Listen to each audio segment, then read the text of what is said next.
നമസ്കാരം, എല്ലാവർക്കും രുചിമേളത്തിലേക്ക് സ്വാഗതം. ഞാനിന്നിവിടെ തയ്യാറാക്കാൻ പോകുന്നത് എന്താണെന്നുള്ളത് നിങ്ങൾക്ക് ഈ വീഡിയോ കാണുമ്പോൾ തന്നെ മനസ്സിലായിട്ടുണ്ടാവും. നമ്മുടെ ഈ ലോക്ക്ഡൗൺ കാലത്തൊക്കെ എല്ലാവരും പ്രിയപ്പെട്ട ഒരു വിഭവമാണ് ചക്ക. അപ്പോൾ ഞാനിന്നിവിടെ തയ്യാറാക്കുന്നത് ചക്ക വെച്ചിട്ട് ഒരു ചക്ക പഴംപൊരിയാണ് നമ്മളിന്നിവിടെ തയ്യാറാക്കാൻ പോകുന്നത്. എന്നാൽ സാധാരണ നമ്മൾ പഴംപൊരി തയ്യാറാക്കുന്ന പോലെയല്ല ഞാനിവിടെ ഇത് തയ്യാറാക്കിയിരിക്കുന്ന ഒരു ട്വിസ്റ്റ് ഉണ്ട്. അപ്പോൾ അത് ഞാൻ റെസിപ്പിയിൽ പറയാം. അപ്പോൾ അതിനു മുമ്പായിട്ട് നിങ്ങൾ ഇതുവരെ എൻ്റെ ചാനൽ സബ്സ്ക്രൈബ് ചെയ്തിട്ടില്ലെങ്കിൽ തീർച്ചയായിട്ടും സബ്സ്ക്രൈബ് ചെയ്യുക, കൂടെ ബെല്ലൈക്കണും പ്രസ് ചെയ്യുക. അതുപോലെ തന്നെ നിങ്ങൾക്ക് ഈ വീഡിയോ ഇഷ്ടപ്പെട്ട് കഴിഞ്ഞാൽ നിങ്ങളുടെ ഫ്രണ്ട്സായിട്ടും കൂടെ ഒന്ന് ഷെയർ ചെയ്യുക. ഓക്കെ, അപ്പോൾ നമുക്ക് അതിനായിട്ട് നല്ല മൂത്ത അല്ലെങ്കിൽ നന്നായി പഴുത്തിട്ടുള്ള ചക്ക നോക്കിയിട്ട് അതൊന്ന് വലിച്ചിടാം. അതിനുശേഷം നമുക്കതിൻ്റെ ചുളയൊക്കെ ഒന്ന് പറിച്ചെടുക്കാം. നന്നായി പഴുത്ത ചക്ക നോക്കി എടുക്കുകയായിരിക്കും കൂടുതൽ നല്ലത്. കണ്ടോ, അപ്പോൾ ഞാനൊരു ചുളയൊക്കെ പറിച്ചെടുത്തിട്ടുണ്ട്. അതിൻ്റെ ചൗണിയൊക്കെ കളഞ്ഞ് നന്നായിട്ട് വൃത്തിയാക്കി വെച്ചിട്ടുണ്ട്.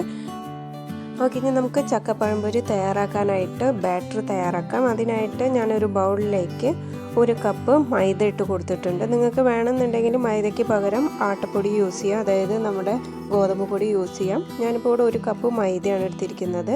അതിലേക്ക് 1 ടീസ്പൂൺ അരിപ്പൊടി ഇട്ട് കൊടുത്തിട്ടുണ്ട്.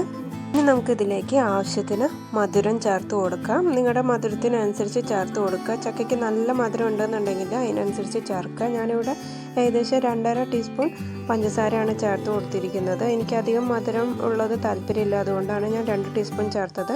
നിങ്ങൾക്ക് നല്ല മധുരം വേണമെന്നുണ്ടെങ്കിൽ ഒരു 4 ടീസ്പൂൺ ചേർത്ത് കൊടുക്കാം. ഇനി ഇതിൻ്റെ ടേസ്റ്റ് ഒന്ന് ബാലൻസ് ചെയ്യാനായിട്ട് ഒരു നുള്ള് ഉപ്പ് ചേർത്ത് കൊടുത്തിട്ടുണ്ട്. അതുപോലെ തന്നെ ചെറിയൊരു കളറിന് വേണ്ടിയിട്ട് ഞാൻ കുറച്ച് മഞ്ഞൾപ്പൊടിയും ചേർത്ത് കൊടുത്തിട്ടുണ്ട്. അത് നിർബന്ധമില്ല, നിങ്ങൾക്ക് ഇഷ്ടമുണ്ടെങ്കിൽ മാത്രം ചേർത്ത് കൊടുത്താൽ മതി. ഇനിയാണ് നമ്മുടെ ചക്കപ്പഴംപൊരിയിൽ ട്വിസ്റ്റ് വരുന്നത്. ഞാൻ മുന്നേ തന്നെ പറഞ്ഞിട്ടുണ്ടായിരുന്നു, നമ്മളിപ്പോൾ ഇവിടെ തയ്യാറാക്കുന്നത് ചക്കപ്പഴംപൊരിയാണ്. അപ്പോൾ കുറച്ച് സ്പൈസി ആയിട്ടുള്ള ഒരു ചക്കപ്പഴംപൊരിയാണ് നമ്മളിവിടെ തയ്യാറാക്കുന്നത്. അപ്പോൾ ഇതിലേക്ക് ഞാൻ 1 ടീസ്പൂൺ മുളക് പൊടിയും കൂടെ ചേർത്ത് കൊടുത്തിട്ടുണ്ട്. എന്നിട്ട് ആവശ്യത്തിന് വെള്ളം കൂടെ ഒഴിച്ചിട്ട് ഇതിനെ നന്നായിട്ടൊന്ന് മിക്സ് ചെയ്തെടുക്കാം. നമ്മുടെ ചക്കയിൽ അത്യാവശ്യം നല്ല മധുരമുള്ള ചക്കയാണ്. അതുപോലെ തന്നെ നമ്മൾ ഇതിൽ മധുരം കുറച്ച് ആഡ് ചെയ്തിട്ടുണ്ട്, കുറച്ച് ഉപ്പ് ഇട്ടിട്ടുണ്ട്. അതുപോലെ തന്നെ 1 ടീസ്പൂൺ മുളക് പൊടിയും ചേർത്ത് കൊടുത്തിട്ടുണ്ട്. എന്നിട്ട് ആവശ്യത്തിന് വെള്ളം ഒഴിച്ച് കൊടുത്ത് നന്നായിട്ടൊന്ന് മിക്സ് ചെയ്തെടുക്കാം. നമ്മൾ സാധാരണ പഴംപൊരിക്കൊക്കെ ബാറ്റർ തയ്യാറാക്കുന്ന പോലെ നന്നായിട്ട് ഇപ്പോൾ മിക്സ് ചെയ്തെടുക്കാം. നിങ്ങൾക്കിപ്പോൾ ഇവിടെ കാണാം, ഞാനിപ്പോൾ ഇവിടെ മഞ്ഞൾപ്പൊടി ചേർത്തിരിക്കുന്നത് കുറച്ചൊരു കളർ കിട്ടാൻ വേണ്ടിയിട്ടാണ്. അത് ഓപ്ഷണലാണ്, നിങ്ങൾക്ക് വേണമെന്നുണ്ടെങ്കിൽ ചേർത്താൽ മതിയാവും. ഓക്കെ, ഇപ്പോൾ നമ്മുടെ മാവ് റെഡി ആയിട്ടുണ്ട്. ഇപ്പം നിങ്ങൾക്കിത് കാണുമ്പോൾ തന്നെ മനസ്സിലാവും, ഇത് ഒരുപാട് തിക്കൊന്നുമല്ല, എന്നാൽ ഒരുപാട് ലൂസും അല്ല. കണ്ടോ, ഈ ഒരു ലെവലിൽ വേണം നമ്മൾ ഇതിനെ മിക്സ് ചെയ്തെടുക്കാനായിട്ട്. ഇതിലൊട്ടും കട്ടയൊന്നും ഇല്ലാത്ത രീതിയിൽ നന്നായിട്ടൊന്ന് ഇതേപോലെ ബീറ്റ് ചെയ്തെടുക്കാം. നമുക്ക് റെസ്റ്റ് ചെയ്യാൻ വെക്കേണ്ട ആവശ്യമൊന്നുമില്ല, എന്നാലും ഞാനൊരു 10 മിനിറ്റ് ഈ മാവിനൊന്ന് റെസ്റ്റ് ചെയ്യാൻ വെച്ചിട്ടുണ്ടായിരുന്നു. അതിനുശേഷം നമുക്ക് ഇതേപോലെ നമ്മുടെ ചക്കച്ചോള എടുത്ത് നമ്മുടെ മാവിലൊന്ന് കോട്ട് ചെയ്തിട്ട് നമ്മൾ സാധാരണ പഴംപൊരി തയ്യാറാക്കുന്ന പോലെ തന്നെ ഓയിലിൽ നന്നായിട്ടൊന്ന് ഫ്രൈ ചെയ്തെടുക്കാം. ഇതിപ്പോൾ നിങ്ങൾ കാണുന്ന പോലെ അല്ല.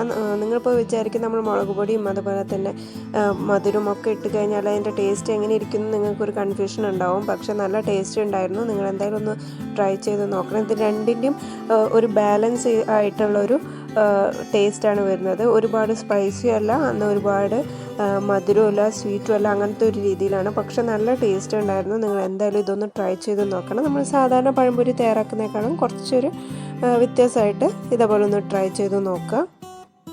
ഓക്കെ, ഇപ്പോൾ നമ്മളിത് ഓയിലിലേക്ക് ഇട്ട് കൊടുത്തിട്ടുണ്ട്. എന്നിട്ട് ഇതിന് നന്നായിട്ടൊന്ന് ഗോൾഡൻ ബ്രൗൺ കളർ ആവുന്ന വരെ ഒന്ന് മറിച്ചിട്ട് കൊടുത്ത് നന്നായിട്ടൊന്ന് ഫ്രൈ ചെയ്തെടുക്കാം.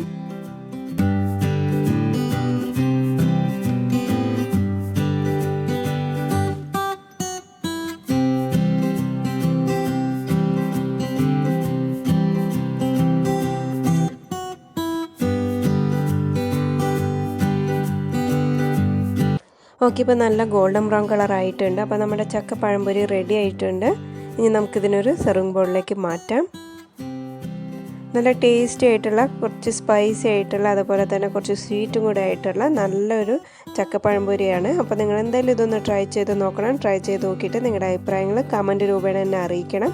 അതുപോലെ തന്നെ നിങ്ങൾക്ക് ഈ വീഡിയോ ഇഷ്ടപ്പെട്ട് കഴിഞ്ഞാൽ നിങ്ങളുടെ ഫ്രണ്ട്സായിട്ടും കൂടെ ഒന്ന് ഷെയർ ചെയ്യുക. നിങ്ങളിത് ആദ്യമായിട്ടാണ് എൻ്റെ ചാനൽ കാണുന്നതെന്നുണ്ടെങ്കിൽ താഴെ കാണുന്ന സബ്സ്ക്രൈബ് ബട്ടൺ ഒന്ന് പ്രസ് ചെയ്യുക. അതുപോലെ തന്നെ ബെല്ലൈക്കണും പ്രസ് ചെയ്യുക. അപ്പോൾ നിങ്ങൾക്ക് ഞാൻ പുതിയ വീഡിയോസൊക്കെ അപ്ലോഡ് ചെയ്യുമ്പോൾ അതിൻ്റെ നോട്ടിഫിക്കേഷൻ ഫോണിൽ ലഭിക്കുന്നതായിരിക്കും. ഓക്കെ, ഇനി നമുക്ക് അടുത്ത ദിവസം പുതിയൊരു അടിപൊളി വിഭവമായിട്ട് കാണാം. Till then bye.